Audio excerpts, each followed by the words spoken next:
All of his co-workers were gone.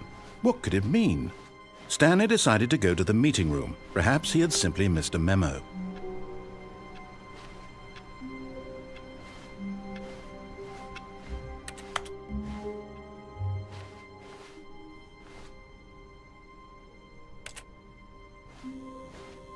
Oh, good. You notice my sign. Yes, I have something very exciting to show you.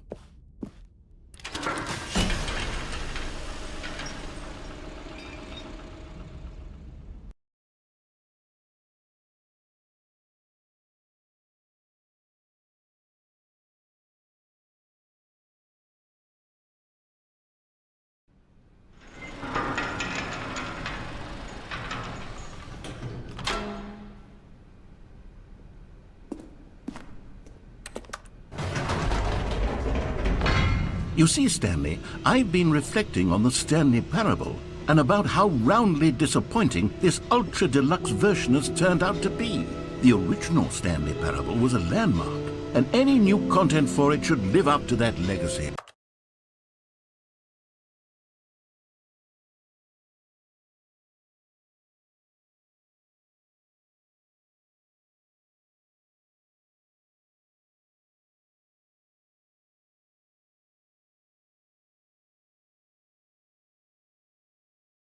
So forget this ultra-deluxe nonsense. I say we take it one step even further.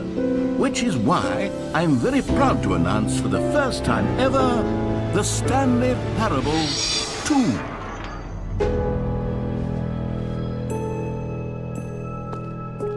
Yes, you see, isn't this far superior to a measly re-release with a few minor additions? Think of all the new territory we'll cover with a fully fledged sequel. An entirely new experience, built from the ground up. Why, there are so many possibilities. It could go in so many different directions.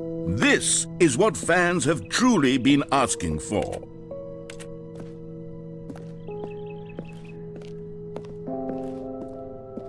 Calling it the Stanley Parable 2 is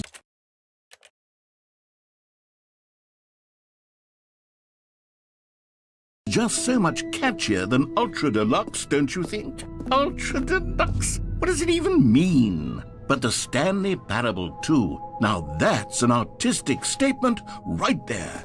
It's future-oriented. It screams progress and innovation and long-term franchising potential.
Now, to be clear, I haven't quite nailed down what exactly the Stanley Parable 2 is going to be, but let's take a look at some of the features I've been developing for it.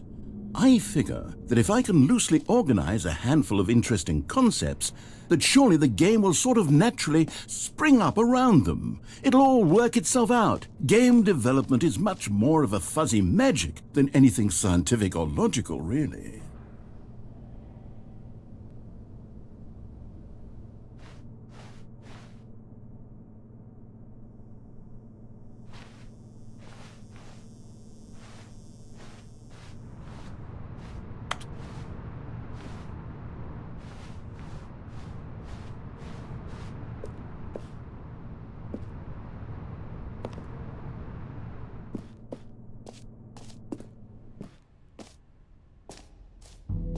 Here we are. Go on, try out some of the new features.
An epilogue would be fun, wouldn't it, Stanley? Yes, it would go at the end of the, well, we'll figure that out later.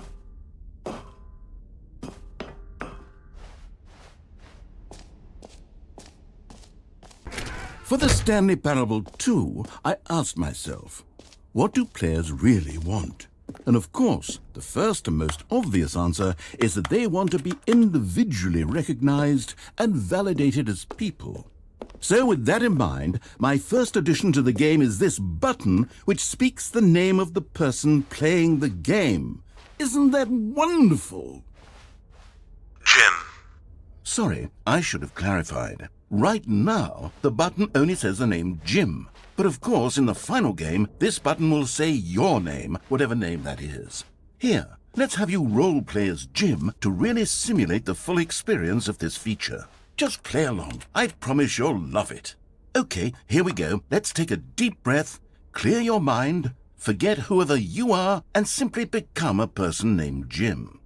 I want you to imagine yourself living as Jim, sleeping and waking as Jim, falling in love and being heartbroken as Jim, seizing all of the world's possibilities as Jim, and as Jim watching your dreams crumble into dust. Do you feel it deeply? Are you really, truly Jim right? Jim. Whoa, hold on. I wasn't finished setting up the backstory. If you don't properly roleplay as Jim, then you'll never understand the impact of this button. Otherwise, it's just a stupid button that says somebody else's name. Okay, we're doing it again, and this time let me finish first. Now, allow yourself to become Jim. Imagine yourself driving to work as Jim, playing frisbee on the weekends as Jim, staying up all night for a popcorn and horror movies. Jim. All right, fine, whatever. It's just a meaningless button that says Jim. Are you happy now? Get out of here. I'm done with this button. Why don't you go humiliate me in front of a different feature that I worked very hard on?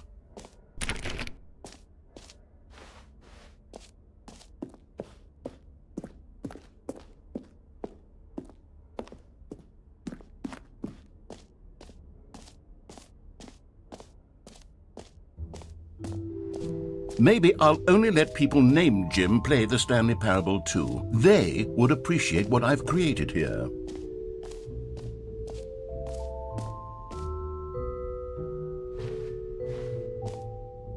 Okay, I'll be honest, I haven't yet decided on this one. I think that in the new version, the office could use a bit of decoration, like balloons. But I'm undecided on Get Well Someday and Happy 12th Birthday. Which would you go with?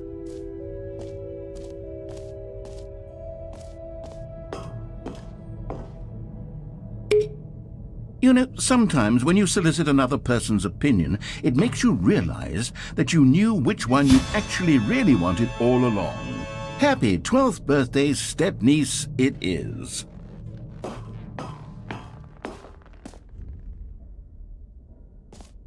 Or actually, maybe I should have gone with... No, I've made my decision, we're moving on. Come now, you've already made your choice. It's true that you chose badly, but we all have to move on from our mistakes.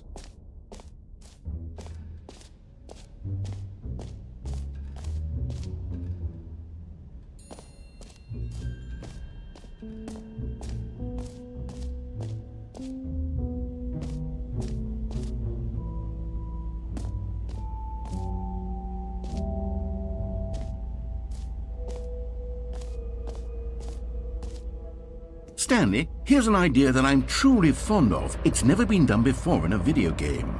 This is in fact a hole that you can fall down forever. That's right, infinite falling. You can fall until the end of time if you like. A stunning leap forward for video games as a medium.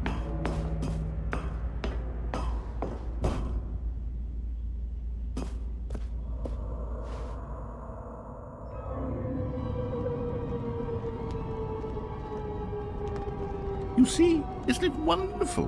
One of my more ingenious concoctions, if I do say so. Now then, since you've gotten to see the infinite hole, you can press the teleport button to pop back up to the top, and we can continue onward. Now, I don't mean to be a bummer, but I do recommend you use the teleport button to go back to the top. Maybe do it on the sooner rather than later spectrum of things.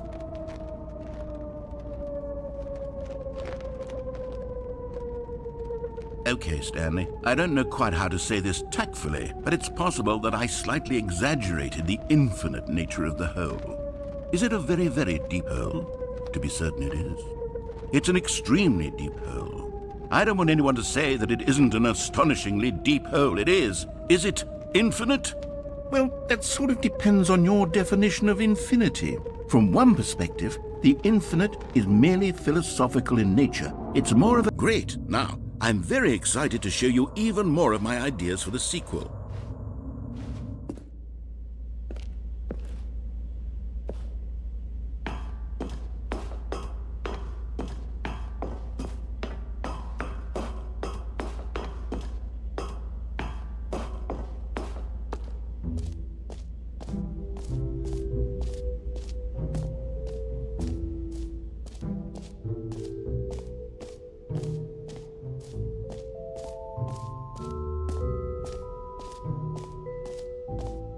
You know what? Let's...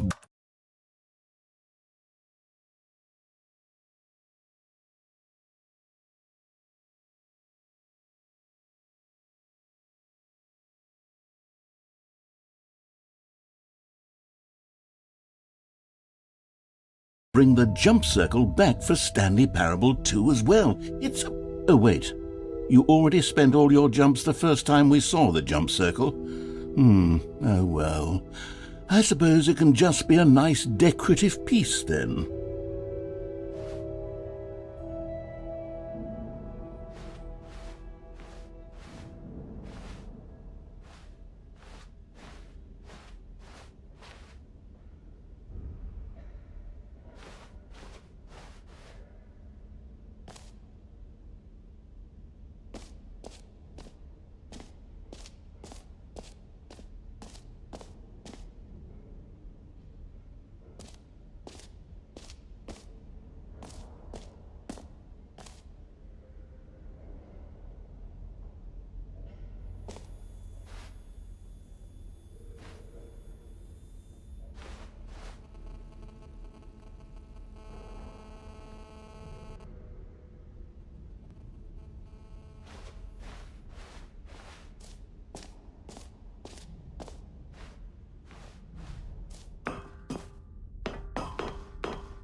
A common complaint of the Stanley Parable was that it was confusing and paradoxical, that it engendered a chaotic sense of reckless despair in those who played it. Well, I am happy to say that after much consideration, I've engineered a clever solution to this fundamental problem with the game.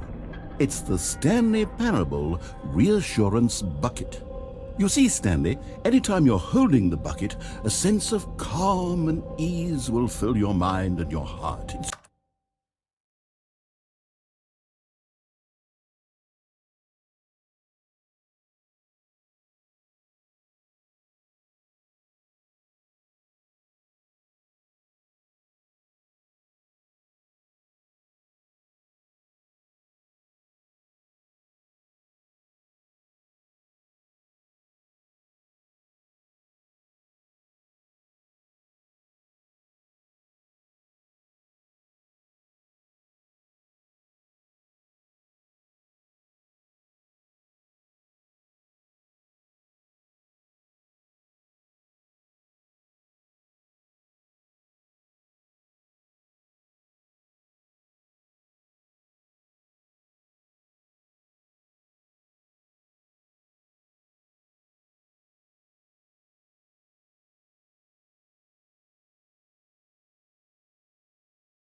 true.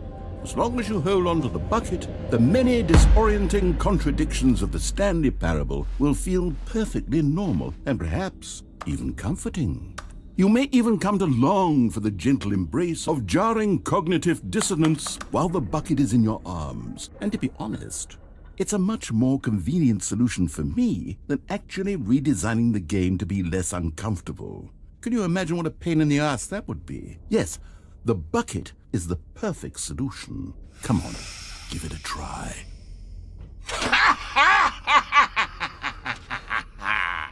Can you feel it? The glow of comfort, even in the face of crushing despair, must already be sweeping through your body. And in fact, can I say that I do believe the bucket lends you an air of charisma as well? I think that just holding it has made you the slightest bit more attractive as a person. The benefits of the bucket seem to go on, don't they? All this and more await you in the Stanley Parable 2.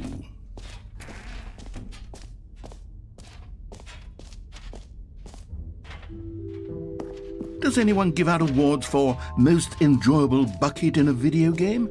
That really should be an award if it isn't already.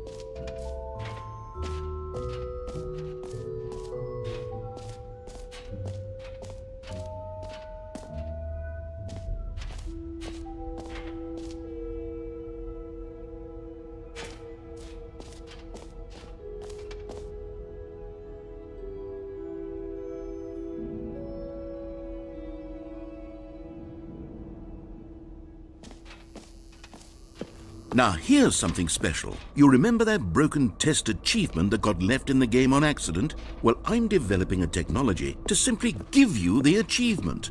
Yes, you see, you'll come to this lever, and when you pull it, the achievement will be given to you. It's as simple as that. Okay, perhaps I should have clarified. This is technology that will exist. Right now, the achievement is still fully broken. I'm not a wizard, Stanley, but I guarantee it will be fixed in the sequel to at last satisfy the hordes of ravenous fans all over the world who have been uproariously demanding this feature. Gamers, we hear you, and I promise it will happen.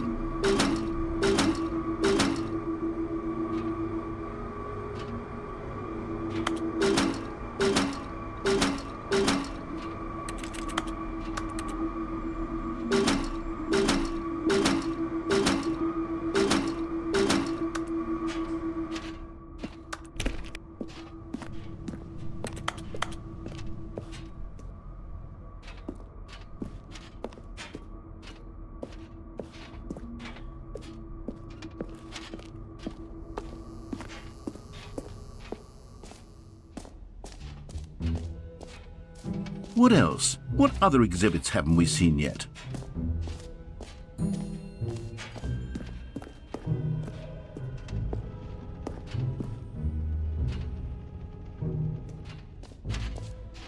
Ah, collectibles. Now it's a real video game. In the Stanley Parable 2, you'll run around gathering up these miniature Stanley figurines. And what's truly innovative is that there will be no reward for collecting all of them. I don't want to stifle the intrinsic joy of watching a number go up. You simply collect all of them, and then you move the hell on with your unremarkable life.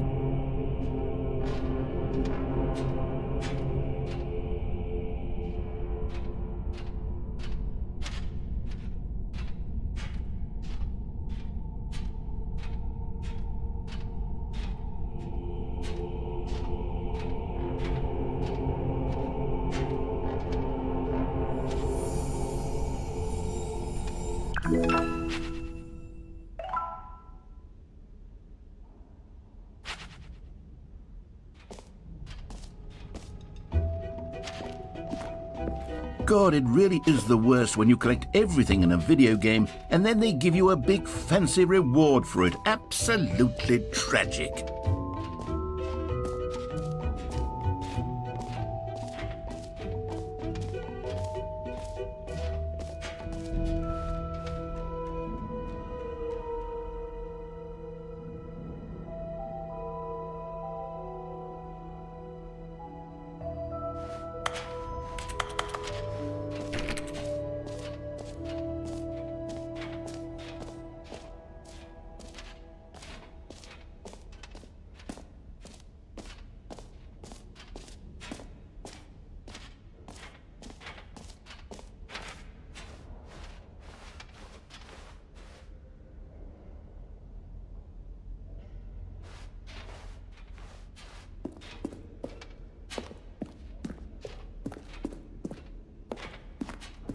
All right, have you seen everything you wanted to? Ready to move on now?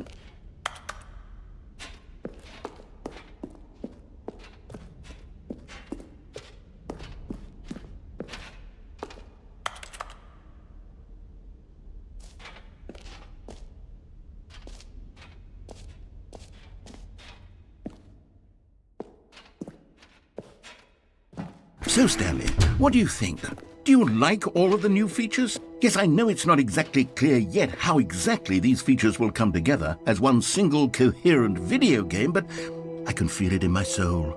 It's going to work. There's definitely a good game in there somewhere. Say, let's do an experiment. I'll arrange these new features together, and we'll see whether or not it coheres into a meaningful gameplay experience. Okay, are you ready?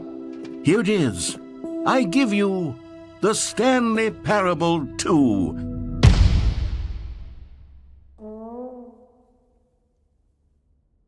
I mean, there's potential here, right? It's sort of... Okay, never mind. Hold on, let me do a different arrangement. Okay, yes, this is much better. I feel good about this. Here we go. Version 2. Who am I kidding, Stanley? This isn't a coherent video game at all. It's a lot of gags. And I do very much enjoy creating gags, but they don't add up to anything.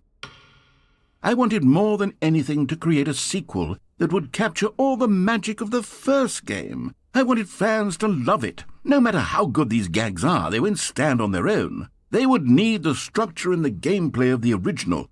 Wait, maybe that's it. I can take the original Stanley Parable and simply, well, insert a few of my new features into it. Tastefully, of course. With respect. With care for the vision and integrity of the original game. Would it possibly work? I suppose it could. But it would need a really, really tremendous title screen. A title screen that says with bold and uncompromising conviction, "This is the Stanley Parable 2. Let me see if I can whip something up. All right, perfect. Go ahead. Take a look.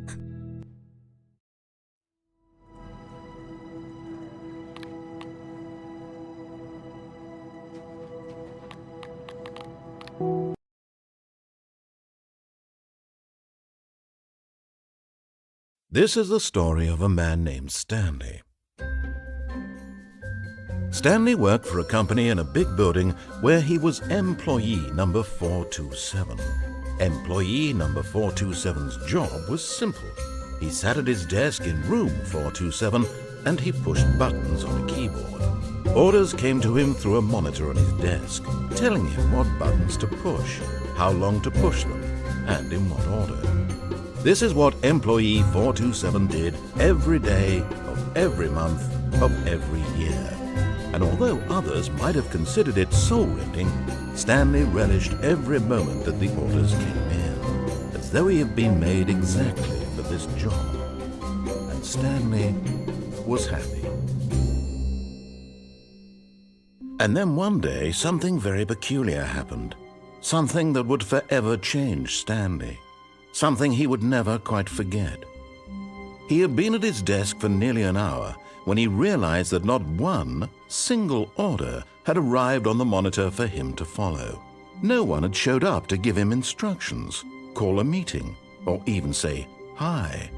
Never in all his years at the company had this happened, this complete isolation. Something was very clearly wrong. Shocked, frozen solid, Stanley found himself unable to move for the longest time. But as he came to his wits and regained his senses, he got up from his desk and stepped out of his office. All of his co-workers were gone. What could it mean? Stanley decided to go to the meeting room. Perhaps he had simply missed a memo.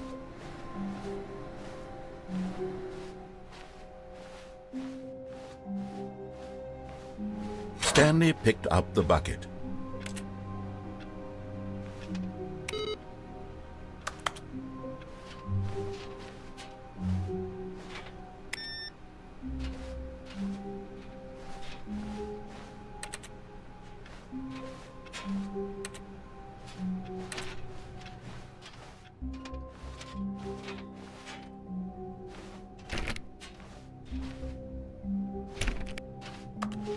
Stanley clutched the bucket tightly to his chest and entered the door on his left.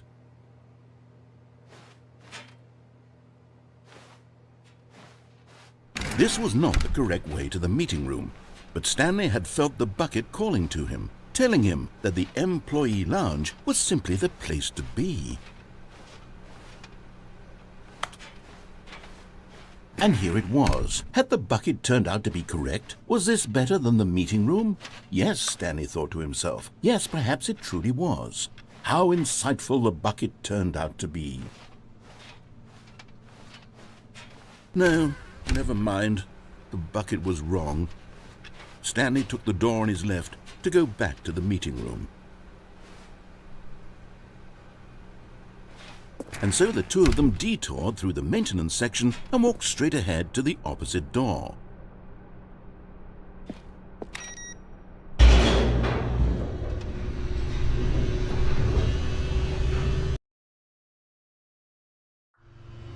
Oh, good Stanley, I'm glad you found your way here. I knew you'd find this place eventually. You see, your friends and I are concerned for you, Stanley. We've come together here because we care about you very much. It's this bucket you're carrying around everywhere. The bucket isn't even from the original Stanley Parable. It's just sequel content. We're the ones that matter, Stanley. Classic characters from the first game, like the Adventure Line and the Broom Closet. Because that's what fans want from a sequel. They want more of their favorite jokes, not this bucket that they've never seen before. Yes, I know I'm the one who gave you the bucket, but you're spending too much time with it. Don't you want another story involving the Adventure Line? We could make the Adventure Line go somewhere new. Yes, yes, that's what the fans want. Let's do it.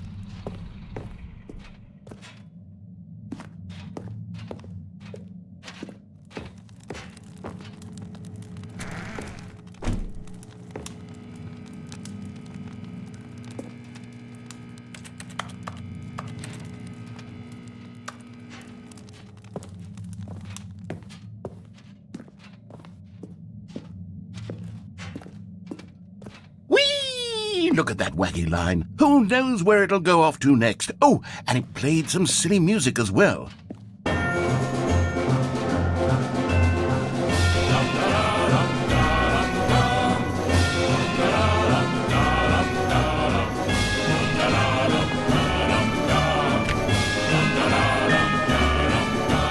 Now this is what the Stanley Parable is all about. Don't you remember all those great jokes from the original dialogue? Also, Stanley is addicted to drugs and hookers. Yes, it's as classic now as it was back then. Let's do it for the fans, Stanley. Let's give them more content exactly like this. But if we want to do that, you're going to have to give something up.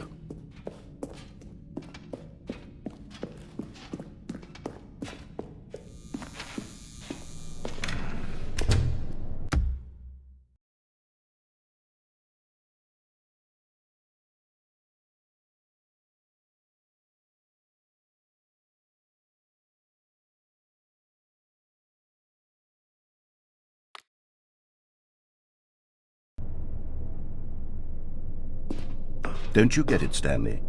We need to get rid of the bucket. That's why I'm very proud to introduce a brand new character. This is the Bucket Destroyer.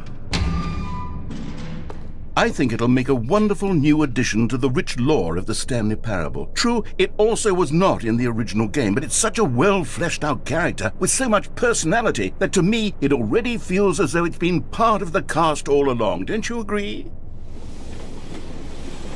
Can you guess what the Bucket Destroyer does? Surely you don't need me to spell it out for you. Go ahead now, Stanley. Say goodbye to the bucket, and then pop it into the machine when you're ready.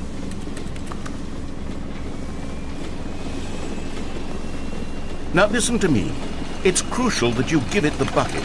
I don't know what the Bucket Destroyer will do if it can't destroy your bucket. Destroying buckets is all it knows. That is its singular personality trait. Sure, I can hear you saying, how does a character with only one personality trait deserve to join the pantheon of beloved Stanley Parable characters? Well, you see, if you were to really explore the bucket destroyer, you would see that its desire to crush buckets is so densely loaded with complexity and nuance that it's really like 10 personality traits. What other object in this game can you even say that about? The broom closet? Certainly not. I wonder what sort of bucket destroyer merchandise the fans will be clamoring for after this. Okay, the bucket destroyer is getting very upset now. You'll have to hurry and feed it. We can't get back to the classic Stanley Parable characters like the Adventure Line or the bucket destroyer until you crush that damn bucket. Quickly now, the fans are waiting. Do it, the fans, Stanley. Give the fans what they want. Hurry and...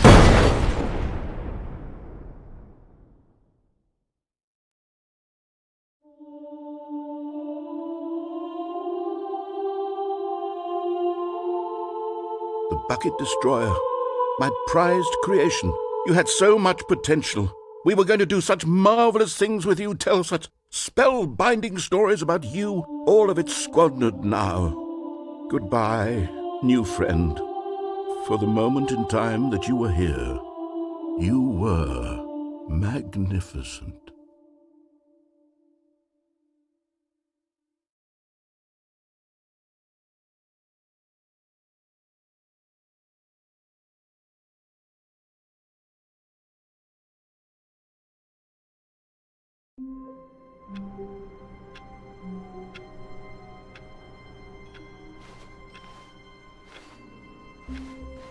All of his co-workers were gone. What could it mean? Stanley decided to go to the meeting room. Perhaps he had simply missed a memo.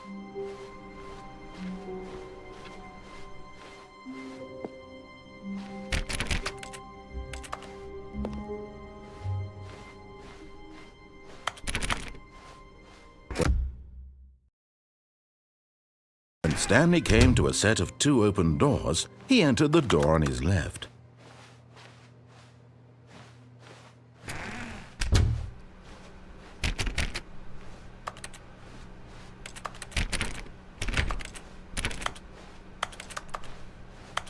Yet there was not a single person here either. Feeling a wave of disbelief, Stanley decided to go up to his boss's office. Stanley stepped into the broom closet, but there was nothing here, so he turned around and got back on track.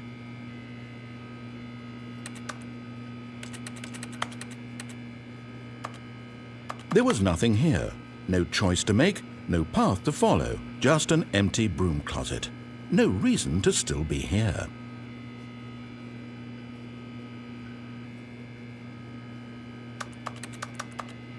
It was baffling that Stanley was still just sitting in the broom closet. He wasn't even doing anything. At least if there was something to interact with, he'd be justified in some way. As it is, he's literally just standing there doing sweet FA.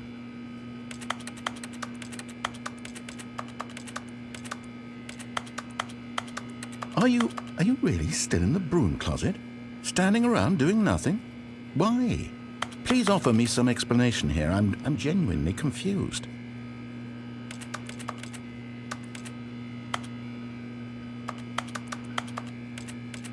You do realize there's no choice or anything in here, right? If I'd said Stanley walked past the broom closet, at least you would have had a reason for exploring it to find out. But it didn't even occur to me because literally this closet is of absolutely no significance to the story whatsoever. I never would have thought to mention it.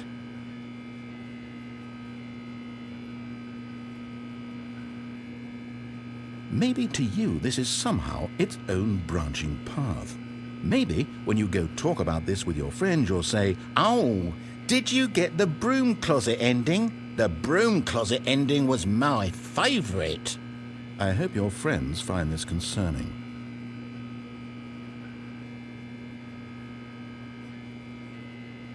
Stanley was fat and ugly and really stupid.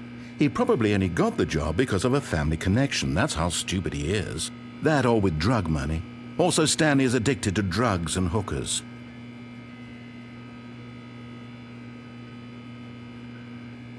Well, I've come to a very definite conclusion about what's going on right now. You're dead. You got to this broom closet, explored it a bit, and were just about to leave because there's nothing here, when a physical malady of some sort shut down your central nervous system and you collapsed on the keyboard. Well, in a situation like this, the responsible thing is to alert someone nearby so as to ensure that your body is taken care of before it begins to decompose. Hello? Anyone who happens to be nearby? The person at this computer is dead.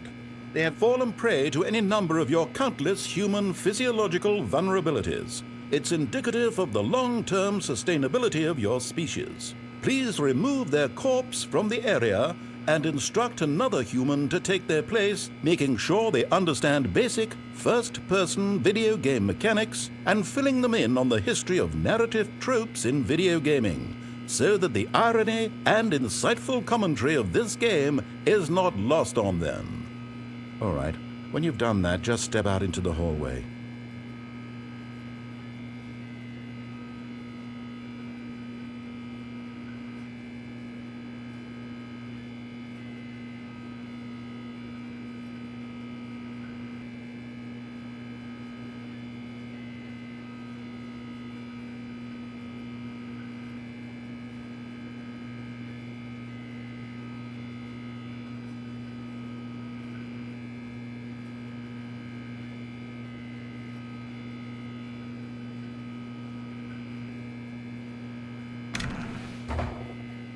Ah, second player. It's good to have you on board. You too? Unbelievable. I'm at the mercy of an entire species of invalids. Perhaps there's a monkey nearby you can hand the controls to. A fish? Fungus? Look, you can hammer out the details. I'm not particularly picky. I'll just be waiting for when you're ready to pick up the story again.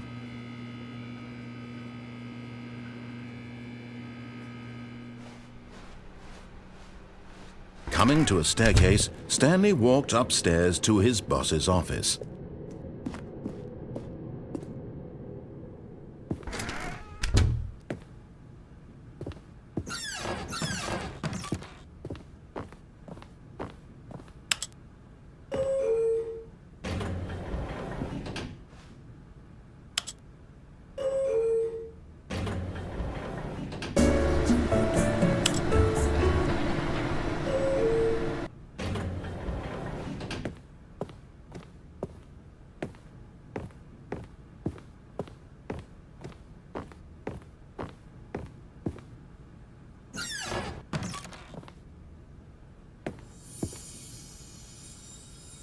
You found one of them. One of the miniature Stanley figurines. Remember, no reward for collecting all of these, only the intrinsic pleasure of a job well done. You can't buy that sort of happiness, Stanley. God knows I've tried. So, I implore you to savor each and every moment you come across one of these beautiful figurines.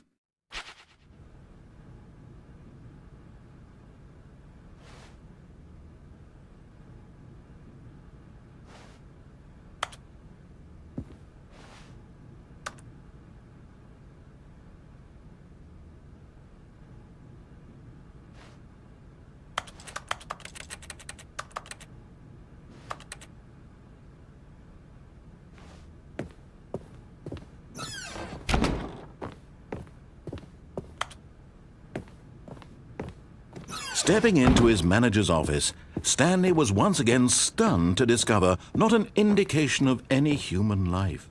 What could it mean? Stanley wondered aloud to nobody. He began wildly tearing through papers on the boss's desk, pulling books off the shelf, looking behind paintings, desperate for clues to his situation. But his attention was caught by a keypad behind the boss's desk. What could its purpose be? In fact, this keypad guarded the terrible secret that lay buried below his feet. And so the boss had assigned it an extra secret PIN number, 2845. But of course, Stanley couldn't possibly have known this. Yet incredibly, by simply pushing random buttons on the keypad, Stanley happened to input the correct code by sheer luck. Amazing. He stepped into the newly opened passageway. Another miniature Stanley figurine. This, there really must be a snappier name for these things. What about mini-stands? Stanley figs? Or what about Stanlerines? Yes, I think I like that. Another Stanley under your belt.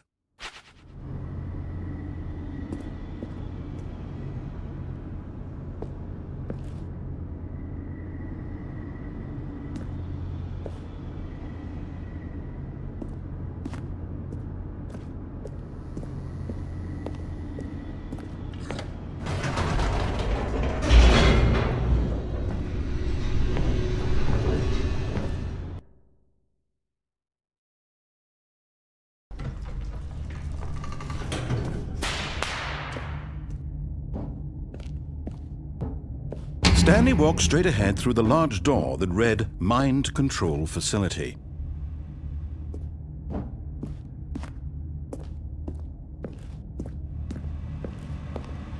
Although this passageway had the word escape written on it, the truth was that at the end of this hall, Stanley would meet his violent death. The door behind him was not shut.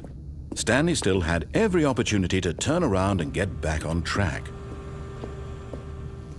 At this point, Stanley was making a conscious, concerted effort to walk forward and willingly confront his death.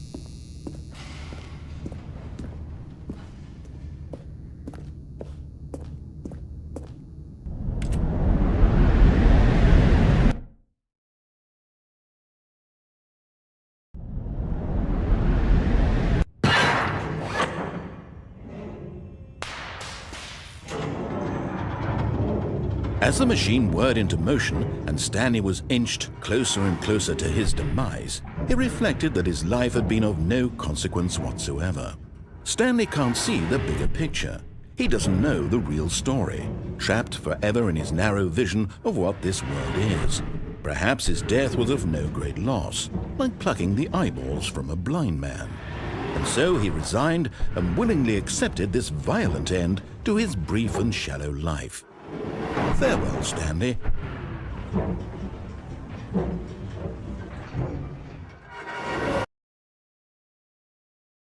"Farewell, Stanley," cried the narrator, as Stanley was led helplessly into the enormous metal jaws. In a single visceral instant, Stanley was obliterated as the machine crushed every bone in his body, killing him instantly.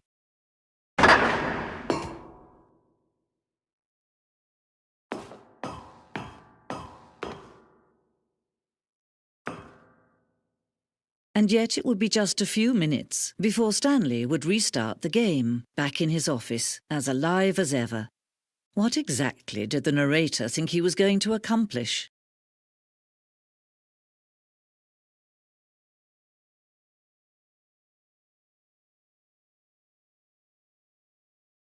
When every path you can walk has been created for you long in advance, death becomes meaningless, making life the same.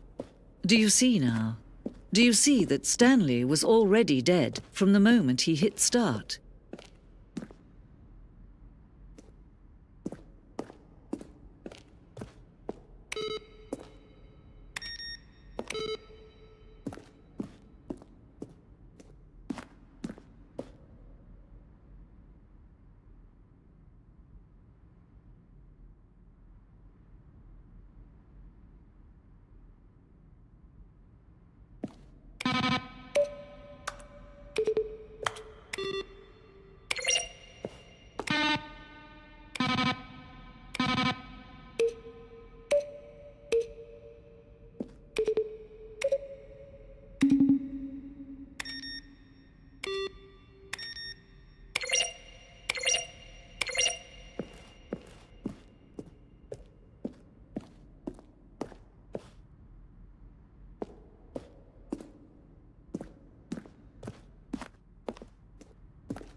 Nothing there?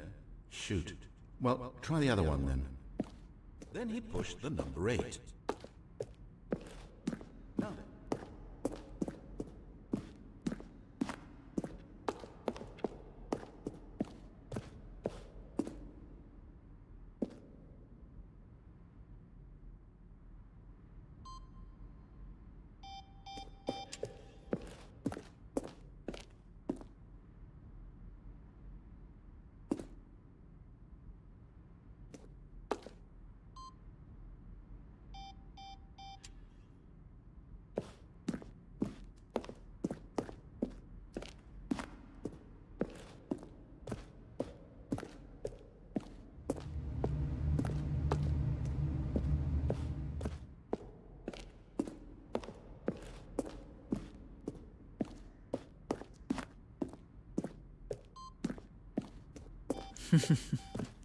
Oh, look at these two. How they wish to destroy one another.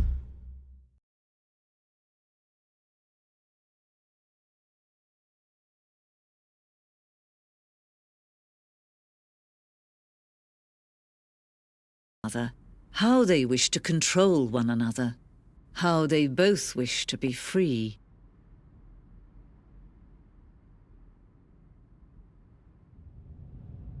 Can you see? Can you see how much they need one another? No, perhaps not. Sometimes these things cannot be seen. But listen to me. You can still save those two. You can stop the program before they both fail. Push escape and press quit. There's no other way to beat this game. As long as you move forward, you'll be walking someone else's path. Stop now and it'll be your only true choice. Whatever you do, choose it. Don't let time choose for you. Don't let...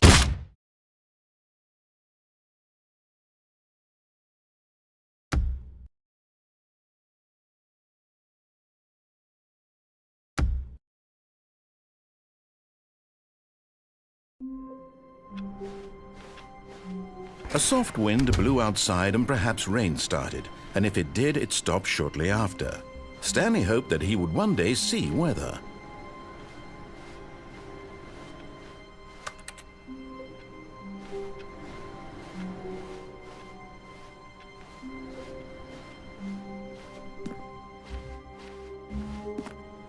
Stanley lifted the bucket into his arms, and a wave of comfort rushed over him.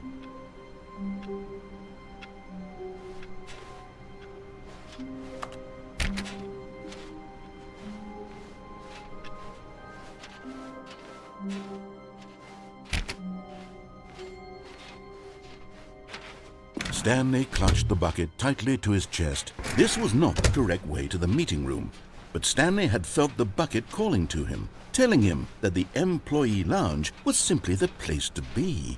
And here it was. Had the bucket turned out to be correct? No, never mind. The bucket was wrong. Stanley took the door on his left to go back to the meeting room. No, said the bucket. Don't go to the meeting room. Go somewhere else. The cargo lift, yes. Go there. Go to the cargo lift.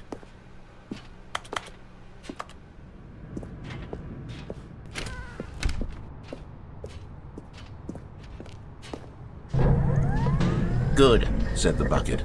Now ride the lift all the way to the top. There's something up there I need you to do. Stanley did not question why or how this bucket was speaking to him. It should have alarmed him, of course, because buckets can't talk. But Stanley chose not to think about this obvious fact. He was firmly convinced that the bucket had spoken to him, and he unthinkingly did whatever the bucket asked.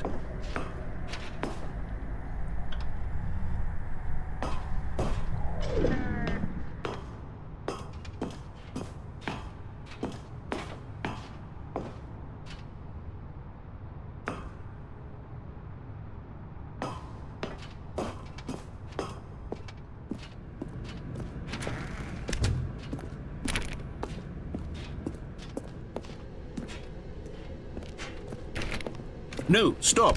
Look there on the wall. You see, there's a sign right there. It says, "No buckets past this point." Stanley, how could you think it was okay to bring the bucket here? Unless, what if the problem is that you actually don't know what is a bucket and what isn't a bucket? I suppose that would explain a lot about your behavior up to this point. Which, if that's true, well, my goodness, I think we have to do something about it. This misunderstanding could have dire consequences on the entire rest of the game if not addressed quickly and properly. So much of the impact of the story is dependent on your understanding of what is and isn't a bucket. Please, step in here for a moment.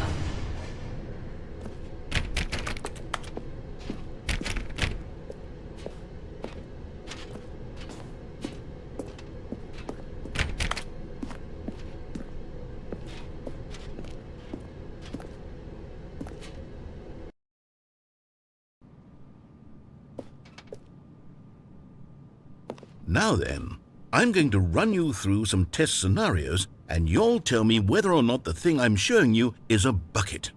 Simple enough, right? This should tell us everything we'll ever need to know about what is or is not a bucket. Okay, let's begin. Item 1. Is this a bucket? Incorrect. It is a hologram of a bucket, not an actual bucket.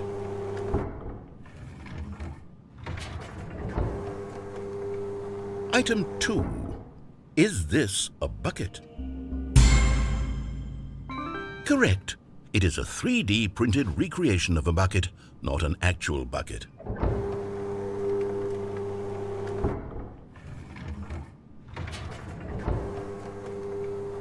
Item 3. Is this a bucket? Correct. This is a bucket.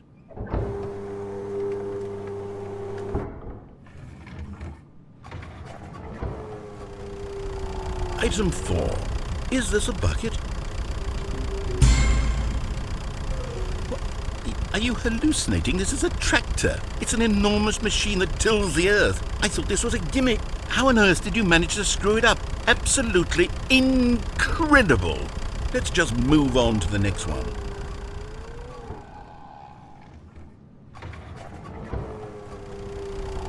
Is this a bucket?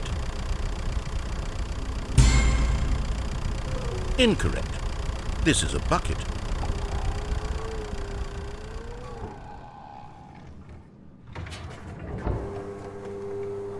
Item 6. Is this a bucket? Trick question. Both. Gotcha.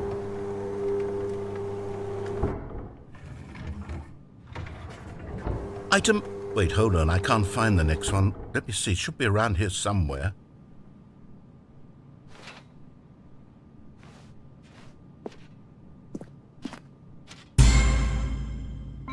Yes. Thank you.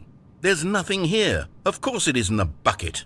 We both know full well that nothing isn't a bucket. Wait, when I say nothing isn't a bucket, that makes it sound like I'm saying everything is a bucket, which of course is not true. Unless, is that what you think?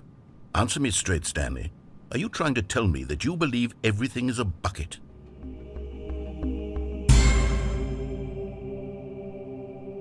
You know what? I'm too confused to even sort it out. I've lost all sense of perspective. What is a bucket? What isn't a bucket? Mere moments ago I could answer these questions with confidence, and yet now I'm somewhat adrift. Do any of us know what a bucket is? Am I a bucket? Stanley, I can't keep doing this. I'm losing myself, and myself was all I ever had to begin with. I'm afraid the bucket is threatening to tear our relationship apart. I can't have that. I'm sorry. But I'm going to erase all buckets from the game entirely. Okay, here we go.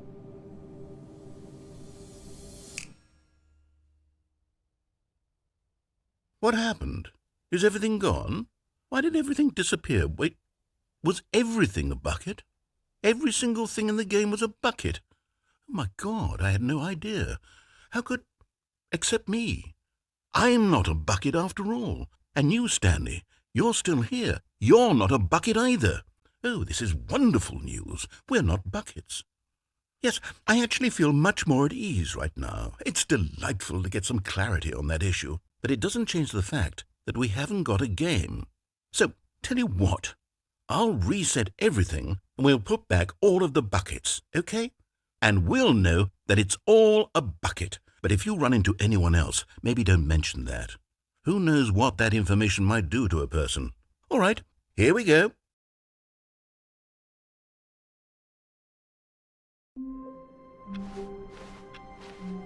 Even now, Stanley's office was a distant memory. What did it look like?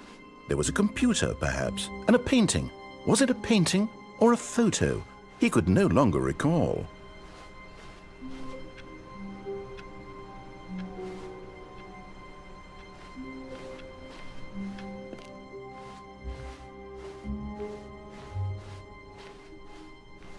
When Stanley came to a set of 2 open doors, this was not the correct way to the meeting room, and Stanley knew it perfectly well.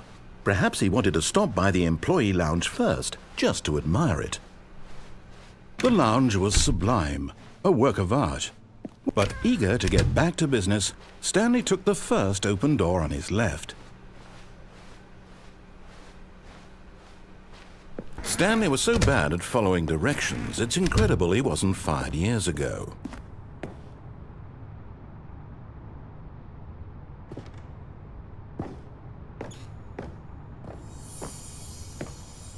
Okay, I'm going back to the name of these little Stanley figurines, and now I'm torn between Stanlerines and Figlies. What do you think, Stanley? What name better encapsulates the intrinsic sense of happiness that you get from seeing a small number in the corner of your screen go up by 1? Let me sit on it. I'm sure it will come to me.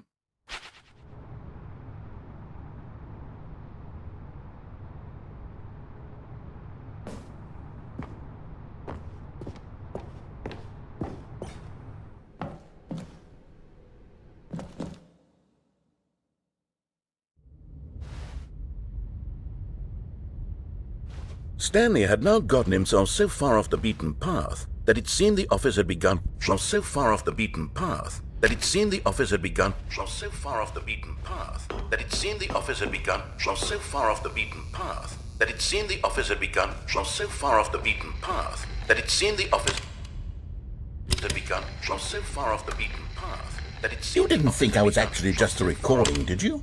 What a silly and trite explanation that would be. All the back and forth between you and me, all the absurd adventures we've been through, and it all turns out I'm just a tape recording?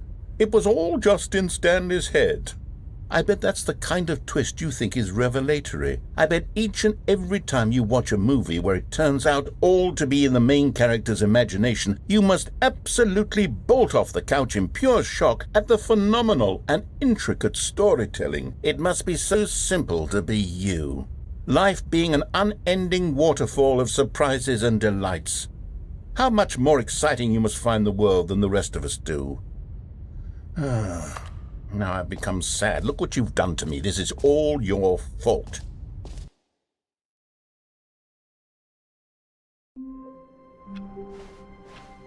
A soft wind blew outside and perhaps rain started, and if it did, it stopped shortly after.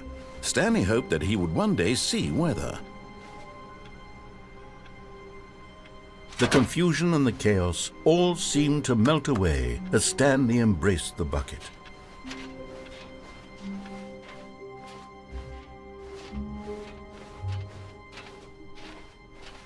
Stanley clutched the bucket tightly to his chest and entered the door on his left.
Coming to a staircase, Stanley and the bucket walked upstairs to the boss's office. You're getting close now, Stanley. You've nearly gotten all of the Figler and Marines. Very soon, you'll collect the last one, and then the first number will equal the second number, and that will be it. We'll be different people by then. Different in the sense that we used to have none of them, and now we have them all. You can't go back to when you had no Figler and Marines. None of us can.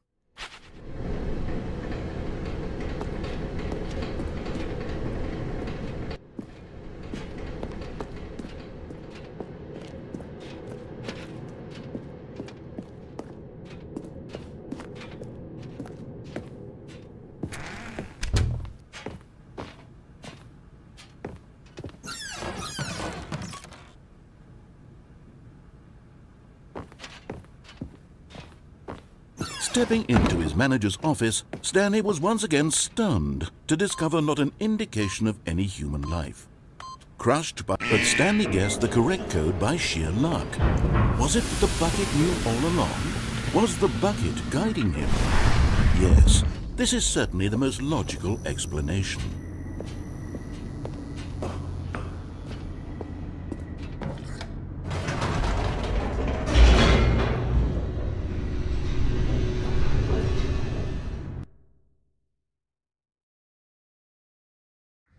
The elevator raced downward, plummeting towards an unknown fate.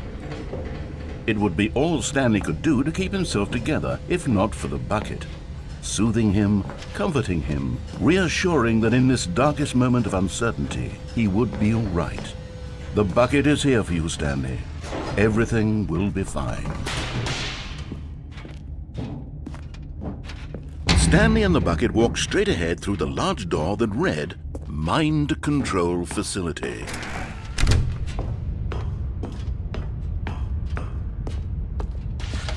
The lights rose on an enormous room packed with television screens.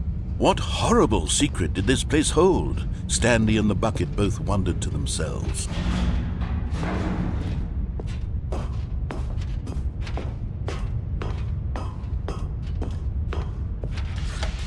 The monitors jumped to life, and Stanley nearly dropped the bucket in shock. Everyone in the office was being videotaped, monitored like guinea pigs. The bucket had never seen anything like this, and it very nearly burst into tears as Stanley cradled it gently, reassuring it that everything would be fine.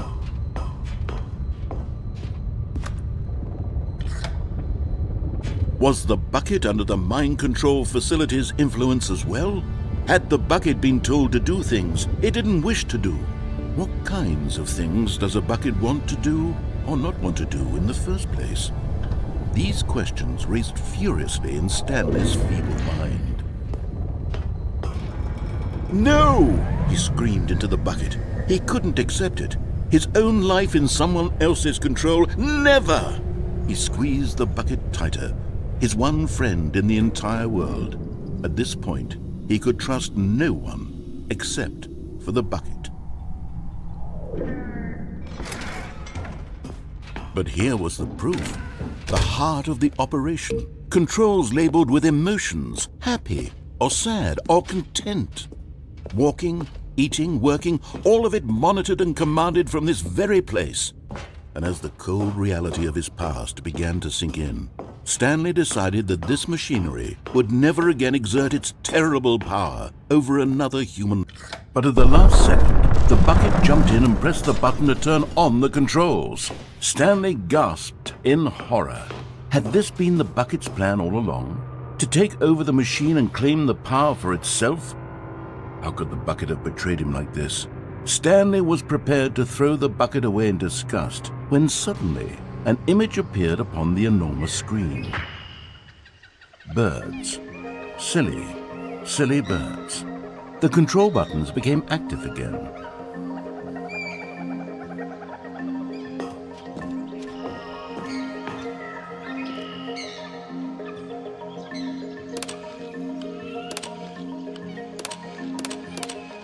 Stanley flipped through one video of silly birds after another, and then it dawned on him. This wasn't a mind control facility at all. It was a facility for monitoring and surveilling silly birds all over the world. The mind controls were only a facade to disguise its true intentions. Had the bucket known this all along? Stanley marveled at the metal genius in his hands, the one who had pointed him towards this incredible discovery. Stanley and the bucket never found freedom because they spent the rest of their lives here in this place, flipping through live streams of the silliest birds imaginable. Of all the possible paths his life could have taken, this one was surely the best. And Stanley was happy.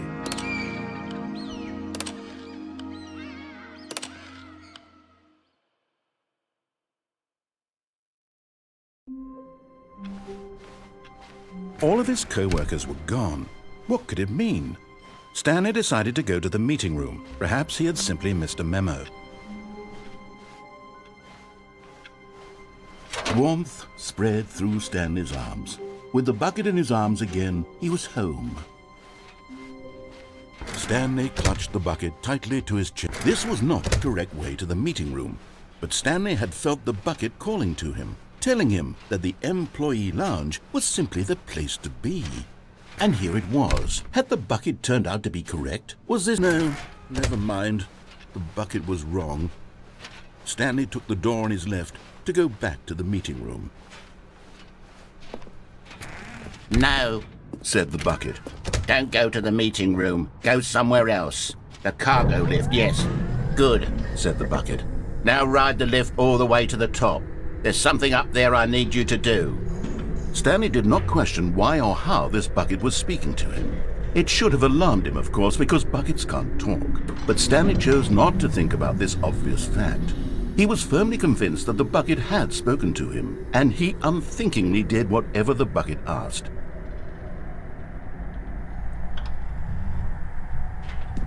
In here. Said the bucket. Go into this dark room over here. Stanley once again obeyed blindly.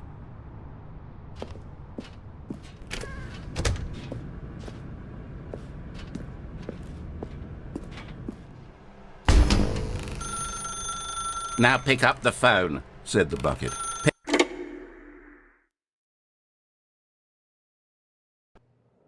This is the sad story of a man named Stanley and his bucket. Once upon a time, I gave Stanley a bucket because I thought he was lonely and could use a friend. And then, very distressingly, he began to believe the bucket could speak to him.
The Stanley Parable Reassurance Bucket was merely meant to provide the comforting glow of companionship. It doesn't literally talk and give you orders. Whatever Stanley is hearing the bucket say to him is just in his head.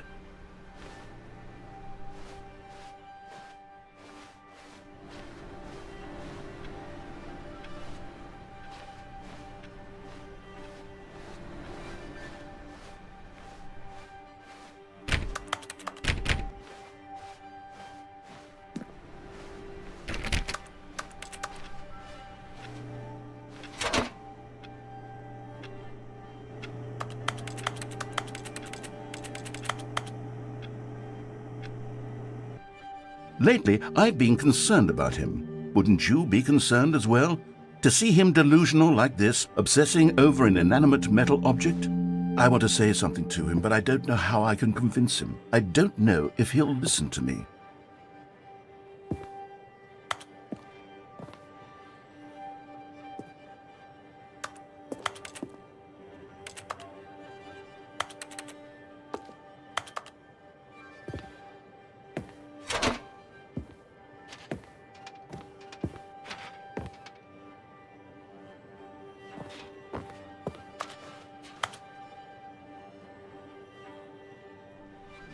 Oh, I'll try anyway. Stanley, can you hear me? Listen to me. It's just a bucket. It can't think, it can't talk. All it will ever truly do for you is effectively transfer a liquid from one location to a different location. That's it.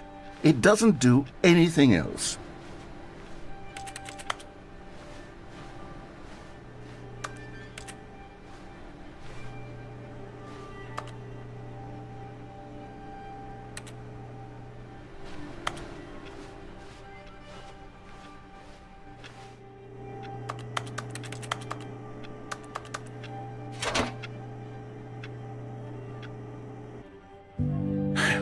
You see, he's not listening. He's still taking orders from the bucket. You know, once upon a time it was me he took orders from, me he trusted and listened to. Now all he cares about is his awful bucket, this stupid hunk of metal.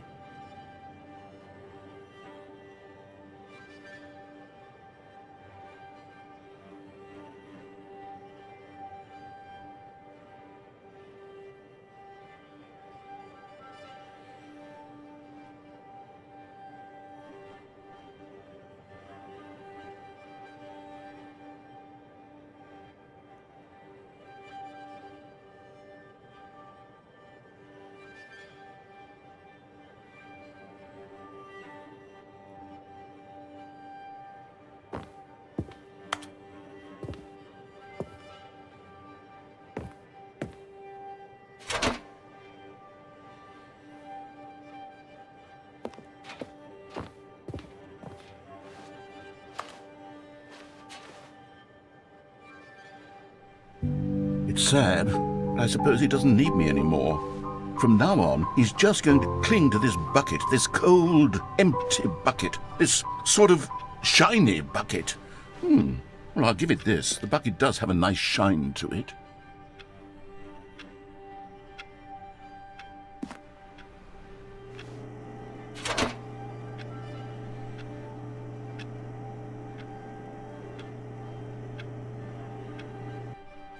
Yes, I suppose on closer inspection that it doesn't quite look like your average hardware store bucket. It's just a little more, what am I trying to say? Sturdier, more capable of transporting liquid. Like it would be better at moving an amount of water from one room to another.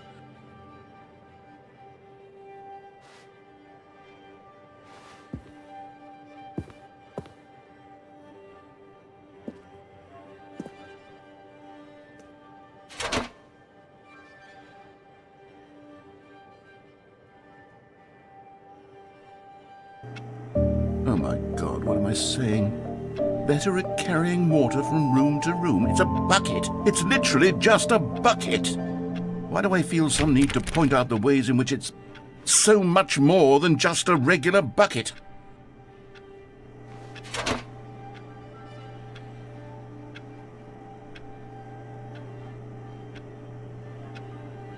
Oh no, I'm having feelings for the bucket. Oh, no, no, no, no, no, no, no. What's going on? Why do I want to be with the bucket? Hear what the bucket has to say. Do anything it asks. What's wrong with me? I don't understand. Perhaps if I had the bucket, this would be less confusing. Yes, the bucket could tell me what to do in this troublesome situation.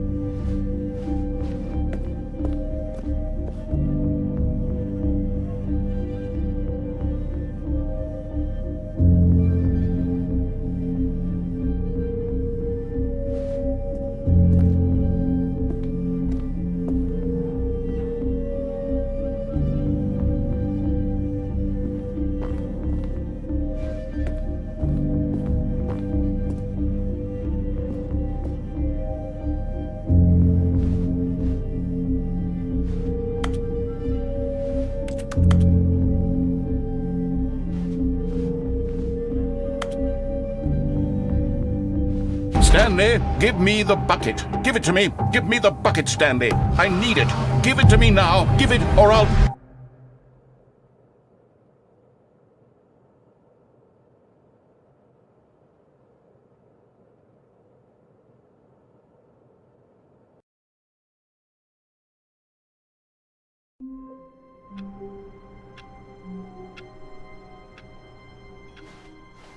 All of his co-workers were... Wait, no. This isn't the right office, is it? Is this Stanley's office?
When Stanley came to a set of 2 open doors, this was not the correct way to the meeting room, and Stanley knew it perfectly well. Perhaps he wanted to stop by the employee lounge first, just to admire it. Stanley felt lightheaded, butterflies in his stomach, but eager to get back to business, Stanley took the first open door on his left. Stanley was so bad at following directions, it's incredible he wasn't fired years ago. Look, Stanley, I think perhaps we've gotten off on the wrong foot here.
I'm not your enemy, really, I'm not.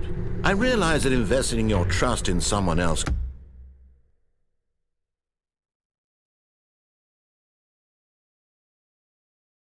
can be difficult, but the fact is that the story has been about nothing but you all this time. There's someone you've been neglecting, Stanley. Someone you've forgotten about. Please, stop trying to make every decision by yourself.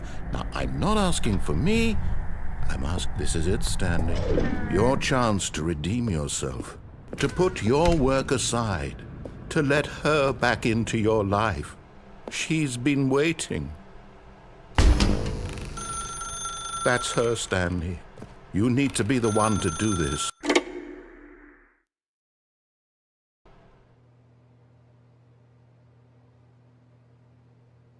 Oh, Stanley, is that you? Hold on, sweetie. Sorry to keep you waiting. I'm just pulling the bread out of the oven. All right. Okay, there we go. All right, now, I want you to come in and tell me all about your day. Gotcha! Oh, come on. Did you actually think you had a loving wife who'd want to commit their life to you? I'm trying to make a point here, Stanley. I'm trying to get you to see something. Come inside. Let me show you what's really going on here. Sorry, but you're in my story now. This is a very sad story about the death of a man named Stanley.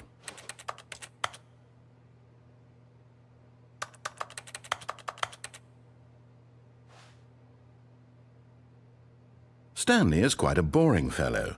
He has a job that demands nothing of him, and every button that he pushes is a reminder of the inconsequential nature of his existence. Look at him there, pushing buttons, doing exactly what he's told to do. Now he's pushing a button. Now he's eating lunch.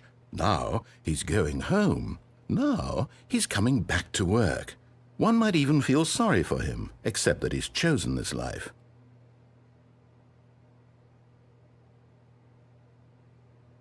But in his mind, in his mind he can go on fantastic adventures. From behind his desk, Stanley dreamed of wild expeditions into the unknown, fantastic discoveries of new lands. It was wonderful, and each day that he returned to work was a reminder that none of it would ever happen to him. And so he began to fantasize about his own job. First, he imagined that one day while at work, he stepped up from his desk to realize that all of his co-workers, his boss, everyone in the building had suddenly vanished off the face of the earth. The thought excited him terribly. So he went further. He imagined that he came to two open doors and that he could go through either. At last, choice. It barely even mattered what lay behind each door. The mere thought that his decisions would mean something was almost too wonderful to behold.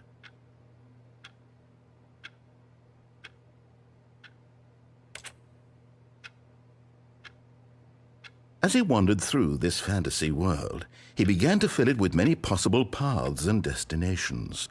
Down one path lay an enormous round room with monitors and mind controls. And down another was a yellow line that weaved in many directions, and down another was a game with a baby. And he called it the Stanley Parable.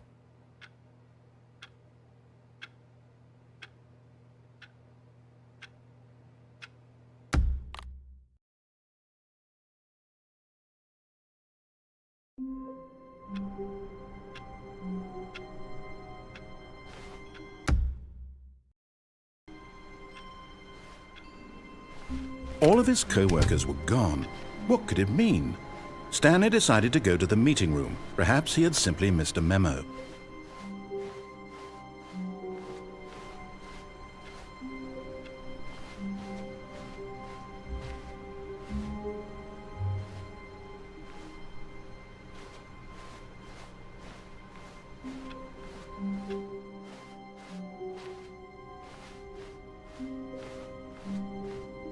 When Stanley came to a set of 2 open doors, he entered the door on his left. This was not the correct way to the meeting room, and Stanley knew it perfectly well.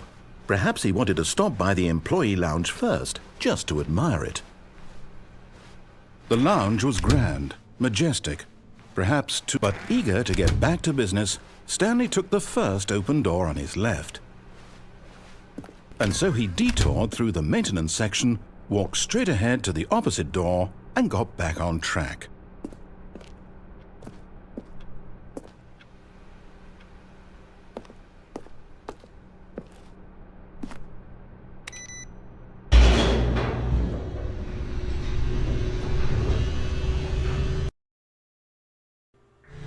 But Stanley didn't want to go back to the office. He wanted to wander about and get even further off track. So now in order to get back, he needed to go, from here it's, left. Oh, no, it's to the right, my mistake. No, not the right. Why would I have ever said it was to the right? What was I thinking? It's clearly... Oh dear, would you hold on for a minute, please? Now, let's see. We went down right, left, down, left, right. Yep, okay, yes. I've got it now. This story is absolutely, definitely this way.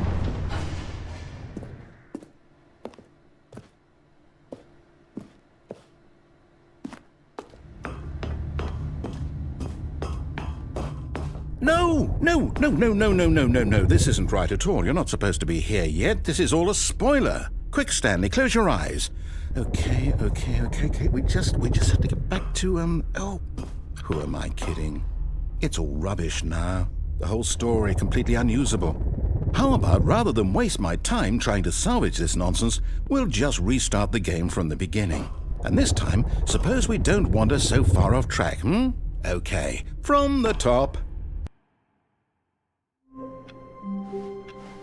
All of his co-workers were gone.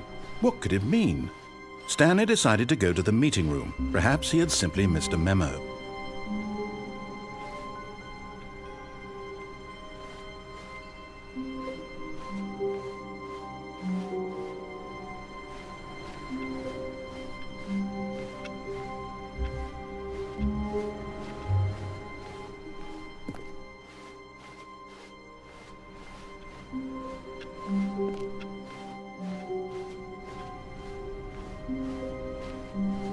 When Stanley...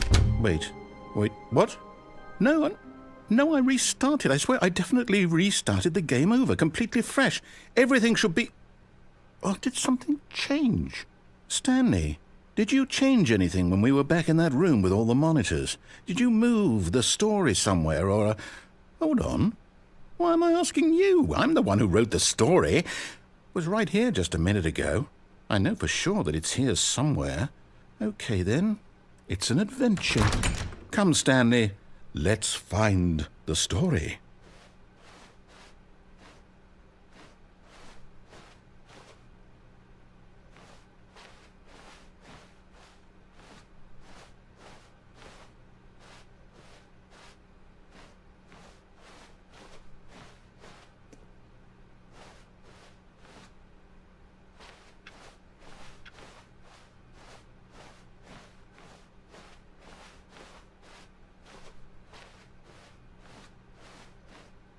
I'll say it.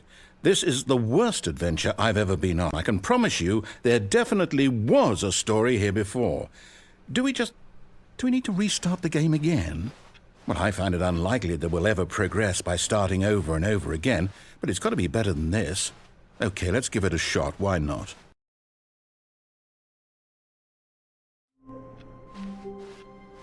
All of his co-workers were gone. What could it mean? Stanley decided to go to the meeting room. Perhaps he had simply missed a memo.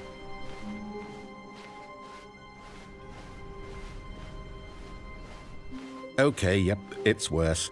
I might be remembering this wrong. It's possible the story is back where we just came from. Why don't we go back the other direction and see if we missed anything?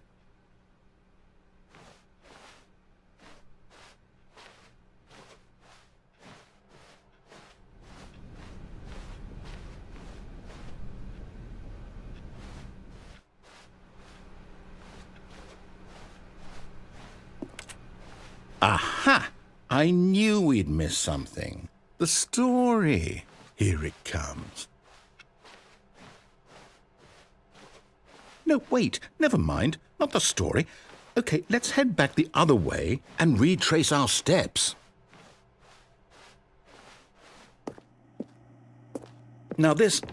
Well, I'll be honest, I don't recognize this place at all. Is this the story? I don't think so. I can't quite recall, but I believe my story took place in an office building. Is that correct? Do you remember, Stanley? Well, do you know what? Since I've completely forgotten what we were supposed to be doing, how about this? You win! Congratulations! I know you put in a lot of hard work, and it really paid off, so good job. Oh, no, I don't feel right about this at all.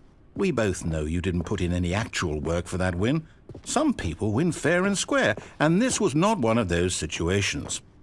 Okay, I'm getting weirded out by whatever this place is. I don't care what might happen this time, I have to restart.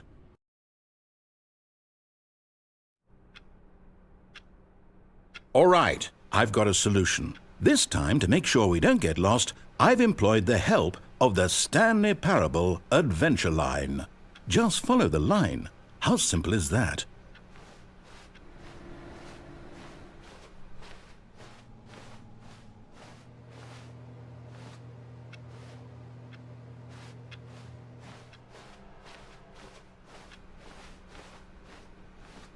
No, I'm done. We're leaving it up to the line from now on.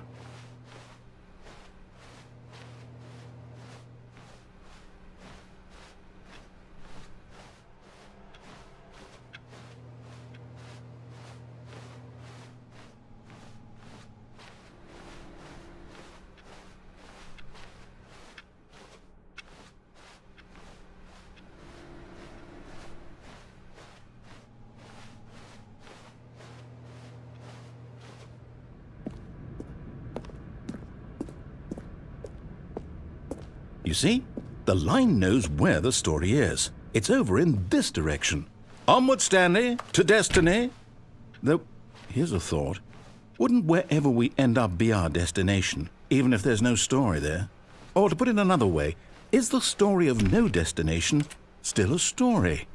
Simply by the act of moving forward, are we implying a journey such that a destination is inevitably conjured into being via the very manifestation of the nature of life itself? Okay, Stanley, I need to follow this train of thought for a minute. Just stick with me. Now, we can both agree that the nature of existence is in fact a byproduct of one's subjective experience of that existence, right? Okay. Now, if my experience of your existence rests inside of your subjective experience of this office, is this office, in fact, the skeleton of my own relative experiential mental subjective construct? Whoa. Hang on. That got a bit weird back there. Well, I'd like to apologize. Not sure where I was going with all that. You know what? I think what we need right now is a bit of music to lighten the mood.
cut the music, go back and look at that fern.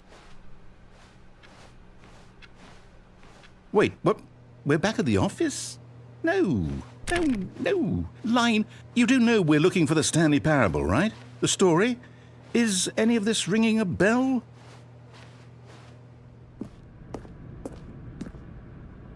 Oh, no, not again. Line, how could you have done this to us? And after we trusted you, after everything we've been through, you... Oh, I can't take this anymore. To hell with it. Restart.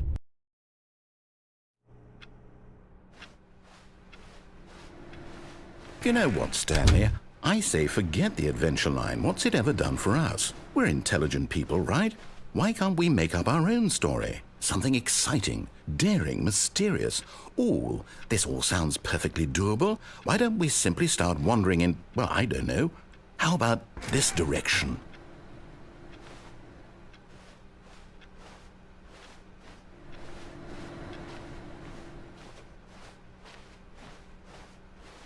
Now, yes, this is exciting. Just me and Stanley forging a new path, a new story. Well, it could be anything. What do you want our story to be? Go wild. Use your imagination. Whatever it might be, Stanley, I'm ready for it. Oh, no, not you again. Stanley, I'd also like to veto the line from having any role in our awesome new story. No lines or monitor rooms. Just don't acknowledge it, and we should be fine.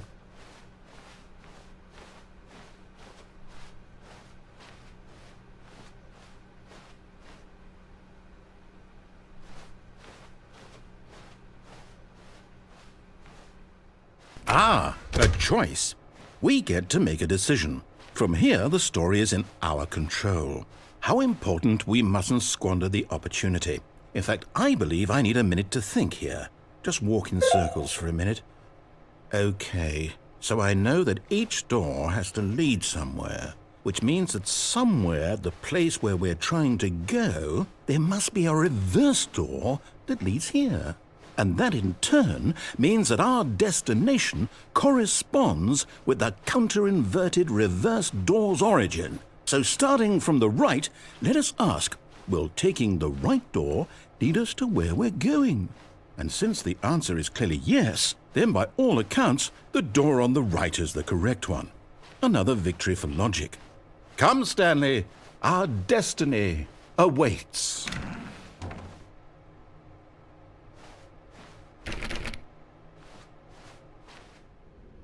Oh, hold up, what's this?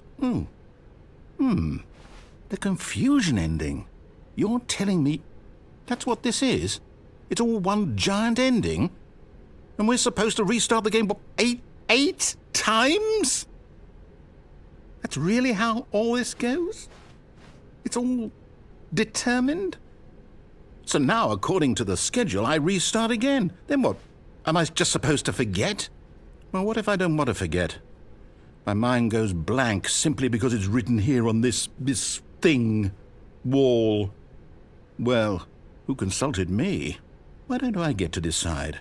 Why don't I get a say in all of this? Is it really? No, it can't be. I don't want it to be. I don't want the game to keep restarting. I don't want to forget what's going on. I don't want to be trapped like this. I won't restart the game. I won't do it. I won't do it. I won't do it.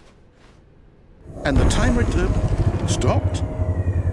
Does that mean, did we do it? Did we break the cycle? The, whatever it is that made this schedule? How would we even know? Will someone come for us? Will something happen? So, okay. I guess now we just wait, you know. I suppose in some way that this is a kind of story, wouldn't you agree?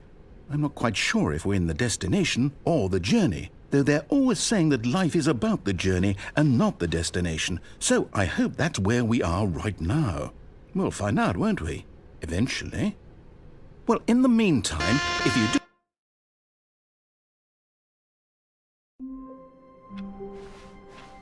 The meeting room. Yes, that's where everyone would be. Stanley just needed to get to the meeting room, and from then on, he would never be alone ever again.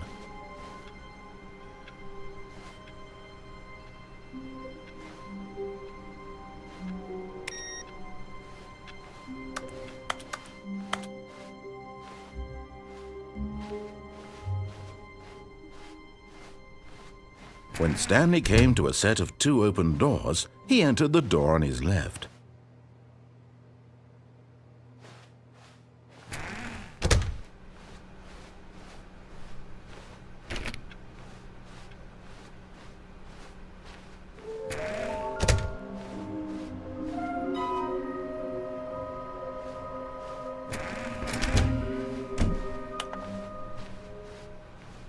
Coming to a staircase, Stanley walked upstairs to his boss's office.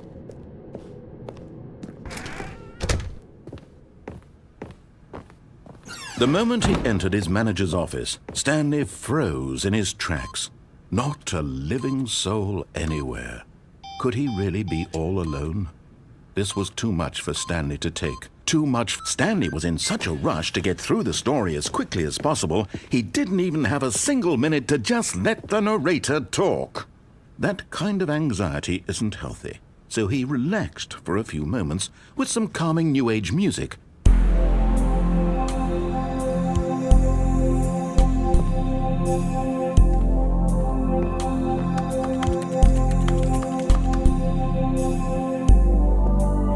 Feeling soothed and rejuvenated, Stanley calmly walked forward into the opened passageway.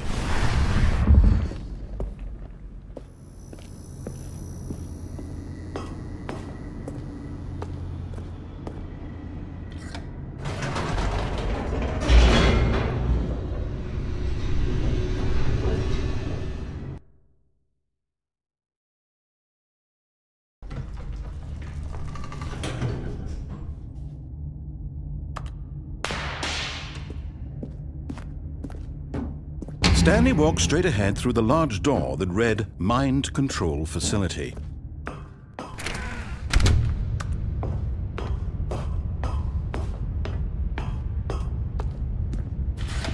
The lights rose on an enormous room packed with television screens. What horrible secret did this place hold? Stanley thought to himself. Did he have the strength to find out?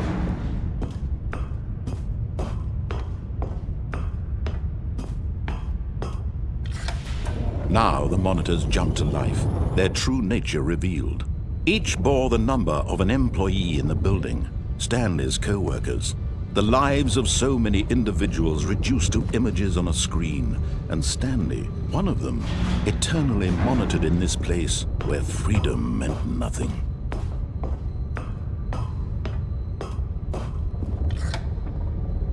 This mind control facility, it was too horrible to believe. It couldn't be true. Had Stanley? Was it even possible? Had he truly spent his line to the world? But here was the proof, the heart of the operation. Controls labeled with emotions, happy or sad or content. Walking, eating, working, all of it monitored and commanded from this very place. And as the cold reality of his past began to sink in, Stanley decided that this machinery would never again exert its terrible power over another human life. Oh, Stanley, you didn't just activate the controls, did you? After they kept you enslaved all these years, you go and you try to take control of the machine for yourself. Is that what you wanted? Control? Oh, Stanley, I applaud your effort, I really do. But you need to understand, there's only so much that machine can do. You were supposed to let it go, turn the controls off, and leave. If you want to throw my story off track, you're going to have to do much better than that. I'm afraid you don't have nearly the power you think you do. For example, and I believe you'll find this pertinent, Stanley suddenly realized he had just initiated the network's emergency detonation system. In the event that this machine is activated without proper DNA identification, nuclear detonators are said to explode, eliminating the entire complex. How long until detonation then? Let's say 2 minutes. Ah, now this is making things a little more fun, isn't it, Stanley? It's your time to shine. You are the star. It's your story now. Shape it to your heart's desires. Oh, this is much better than what I had in mind. What a shame we have so little time left to enjoy it. Mere moments until the bomb goes off. But what precious moments each one of them is. More time to talk about you, about me, where we're going, what all this means. I barely know where to start. What's that? You'd like to know where your co-workers are? A moment of solace before you're obliterated? All right, I'm in a good mood. You're gonna die anyway. I'll tell you exactly what happened to them. I erased them. I turned off the machine. I set you free. Of course, that was merely in this instance of the story. Sometimes when I tell it, I simply let you sit there in your office forever, pushing buttons endlessly and then dying alone. Other times, I let the office sink into the ground, swallowing everyone inside, or I let it burn to a crisp. I have to say this, though, this version of events has been rather amusing. Watching you try to make sense of everything and take back the control wrested away from you, it's quite rich. I almost hate to see it go. But I'm sure whatever I come up with on the next go-around will be even better. My goodness, only 34 seconds left. But I'm enjoying this so much. You know what? To hell with it. I'm going to put some extra time on the clock. Why not? These are precious additional seconds, Stanley. Time doesn't grow on trees. Oh dear me, what's the matter, Stanley? Is it that you have no idea where you're going or what you're supposed to be doing right now? Or did you just assume when you saw that timer that something in this room was capable of turning it off? I mean, look at you. Running from button to button, screen to screen, clicking on every little thing in this room. These numbered buttons, no, these colored ones, or maybe this big red button, or this door. Everything, anything, something here will save me. Why would you think that, Stanley? That this video game can be beaten? Won? Solved? Do you have any idea what your purpose in this place is? But you really believe there's an answer? How many times will you replay this bit, looking desperately for a solution? 10? 100? 1,000? I look forward to finding out and to watching the bomb go off each time you fail. Just you and me and the retching explosion of fire and metal over and over and over for all of eternity. And Stanley died again. And Stanley died again. And Stanley died again. Take a look at the clock, Stanley. That's 30 seconds you have left to struggle. 30 seconds until a big boom and then nothing. No ending here, just you being blown to pieces. Will you cling desperately to your frail life, or will you let it go peacefully? Another choice. Make it count, or don't. It's all the same to me, all a part of the joke. And believe me, I will be laughing at every second of your inevitable life from the moment we fade in until the moment I say, happily ever up.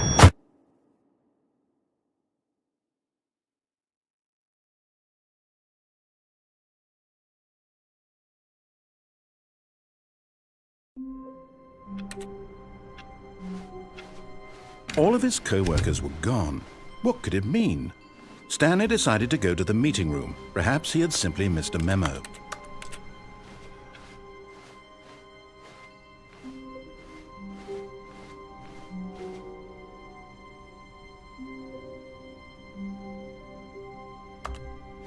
When Stanley came to a set of 2 open doors, this was not the correct way to the meeting room, and Stanley knew it perfectly well. Perhaps he wanted to stop by the employee lounge first, just to admire it. And here it was, the lounge. But eager to get back to business, Stanley took the first open door on his left.